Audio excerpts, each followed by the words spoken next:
Grégoire Lassalle, bonjour. Bonjour. Bienvenue au Buzz Media Orange Le Figaro. Vous êtes le PDG d'Allociné et on va voir le 5 septembre votre actualité à la rentrée. C'est la date de lancement de la chaîne Allociné sur le câble, le satellite et la DSL.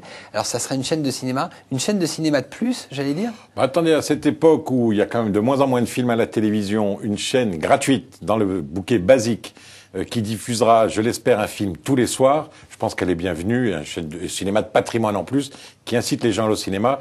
Je pense que c'est pas une chaîne de trop. Et comment est-ce que ça va marcher entre le site Allociné que tout le monde connaît et la chaîne? Vous allez vous renvoyer? Alors certaines personnes disent que la chaîne c'est le site pour fainéants, parce qu'on n'a pas besoin de cliquer, c'est un peu réducteur, puisqu'on aura tous les contenus du site seront sur la chaîne, mais en revanche, il y a vraiment deux choses en plus dans les 3 étages du site. Le site dans la journée, grosso modo, avec des petites émissions. Ensuite, un access prime time extrêmement serviciel. Et si vous me donnez 10 secondes, c'est très simple. C'est quel film je regarde à la télé ce soir. On va être un guide des programmes de tous les films qui sont diffusés à la télé ce soir. Il y en a à peu près 27 chaque soir. Et donc, on va dire sur TVAS, sur France 2, sur Canal+, sur Canal Premier, etc. Et puis ça, c'est l'Access Prime Time, un service. Et puis juste après, si aucun de ces 27 films ne vous plaît, ben nous aussi, on en diffuse un petit. On en a un pour vous tous les soirs. Très bien. Alors ça, c'est CabSat ADSL. Est-ce que vous seriez candidat à l'obtention d'une fréquence hertzienne auprès du CSA? Alors aujourd'hui, je pense qu'il y a le combat des grands ou des gros, mais c'est tout à fait logique parce que ça coûte cher, mais ça en vaut la peine, je pense. D'ailleurs, sinon tout le monde ne serait pas autour. On n'est pas pressé, on n'est pas là pour affronter qui que ce soit. Donc en revanche, il me semble que dans quelques années, la TNT, il y aura 40 chaînes, c'est mon avis. Et là, évidemment, dans quelques temps, on l'espère, on sera candidat. Donc c'est pas pour tout de suite. C'est pas pour tout de suite. D'accord. Alors, vous misez beaucoup sur la télévision connectée. Il y a déjà pas mal d'applications Allociné sur toutes sur les téléconnectés qui existent aujourd'hui. Le but, à terme, c'est de devenir moteur de recherche des programmes télé? Moi, je pense que Allociné, dans l'avenir de tout ce qui est vidéo sur Internet et des films en particulier, Allociné, on est des carrossiers. Je pense que dans quelques années, les catalogues seront ouverts à tout le monde et disponibles sur tous les devices, tous les supports. Et c'est là où on aura besoin d'un Allociné qui est un marketeur, qui pourra vous dire, j'ai envie de voir un film noir et blanc, qui a eu 3 étoiles spectateurs, qui a fait plus de 2 millions d'entrées avec John Wayne. Nous, on sait le faire. Donc on est vraiment non pas des acheteurs de droits. Vous allez faire de la recommandation. On va faire de la recommandation. C'est notre force en France et dans le monde entier. C'est une espèce de site social, quoi. Exactement. D'accord. Alors, vous constituez pour votre chaîne un catalogue de films, un catalogue de droits audiovisuels. Aujourd'hui, le Grand Emprunt aide les détenteurs de droits audiovisuels à numériser leurs films. Est-ce que vous voulez participer à ce mouvement et demander au Grand Emprunt? Tout à fait. C'est en discutant avec eux, justement, avec les gens des catalogues, les gros catalogues, les Gaumont, Pathé, Studio Canal. C'est que l'État a une formidable initiative en aidant ces ayants droit à numériser les œuvres. Ça coûte de l'argent pour préserver ce patrimoine. Et puis on se dit, mais au fait, qui va le valoriser, ce patrimoine? Alors on ne dit pas qu'on est les seuls. Mais en revanche, en diffusant des films tous les soirs, ce sont des films de patrimoine, ce sont des films qui auront plus de 30 ans. Il y a encore des chefs-d'œuvre. Savez-vous, par exemple, juste une anecdote, que tous les ayants droit, sur tout leur catalogue, ils ne vendent que 10% aux chaînes de télévision.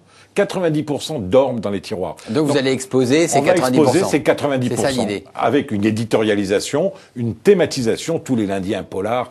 Tous les mardis, un film d'aventure parce que les enfants se lèvent tard le lendemain. Tous les mercredis, les stars. En respectant les quotas. Film américain, film français, film européen. Et avec, avant, probablement un petit texte avril en exclusivité tous les soirs. Donc vous demandez au Grand Emprunt. Mais vous sollicitez aussi des nouveaux actionnaires? Écoutez, quand on a discuté avec tout le monde, parce qu'on a bien pris le soin d'aller voir les chaînes de télévision, les ayants droit pour les catalogues, les pouvoirs publics, on a bien été voir tout le monde, la SACD, etc., le CNC. Et donc c'est là qu'est née cette idée, en fait. Elle est presque née de ces gens-là. Et puis après, on s'est dit, écoutez, c'est la maison du cinéma. Nous, on est une chaîne qui aide le cinéma, on est une chaîne très modeste, mais on a une jolie marque. Et donc, bienvenue à vous, pouvoir public, à vous, boîte privée, de nous rejoindre, et on est en discussion pour voir si c'est pas une histoire de temps d'argent, parce qu'on arrive à sortir cette chaîne et on espère bien avoir l'équilibre dans les 2 ans. Mais en revanche, c'est pour agrandir ce sens de la famille, parce qu'on pense qu'on a notre carte à jouer là-dedans. Et vous aurez des actionnaires avant le 5 septembre? C'est le but? C'est ouvert. En tous les cas, les choses prennent souvent du temps, mais en tous les cas, la date du 5 septembre, elle est intangible. D'accord. Alors, c'est une diversification. On connaît Allociné, le site, ça marche bien en France. Et là, vous le développez en Chine, vous le développez en Russie et même au Brésil. Alors, on est très, très ça fiers. Fonctionne comment? On est très fiers parce qu'on est leader, on appelle le BRIC, les pays émergents. On est leader en Chine. Vous savez qu'il y a 150 personnes qui travaillent pour nous à Pékin, qui ont un site qui est énorme. Plus qu'en France, donc, du coup. 3 millions de visiteurs uniques par jour en Chine. Beaucoup plus gros que la France en termes d'audience, et les recettes arrivent. La Russie, on est leader en Russie également, installé à Moscou et Saint-Pétersbourg. On est leader en Turquie, et on fait l'acquisition dans les heures qui suivent. Donc je peux vous le donner en scoop, comme la date du 5 septembre pour la télé. Nous serons leaders au Brésil à travers une très jolie marque qui s'appelle Adoro Cinéma. D'accord. Ça veut dire que l'étranger, un jour, sera supérieur à l'audience et aux recettes françaises? Je pense que fin 2012, mi-2013, les 2/3 de l'audience se feront à l'étranger et la moitié du chiffre d'affaires se fera en France. Mon objectif, il est très simple. 50 millions de visiteurs uniques par mois dans le monde, on en est à 35, et la même chose si on peut en chiffre d'affaires. Et en 2012-2013, quel sera le chiffre d'affaires d'Allociné prévisionnel? Autour des 50 millions. Très bien. Grégoire Lassalle, je vous remercie et nous nous retrouvons demain avec un nouvel invité. Merci. Merci.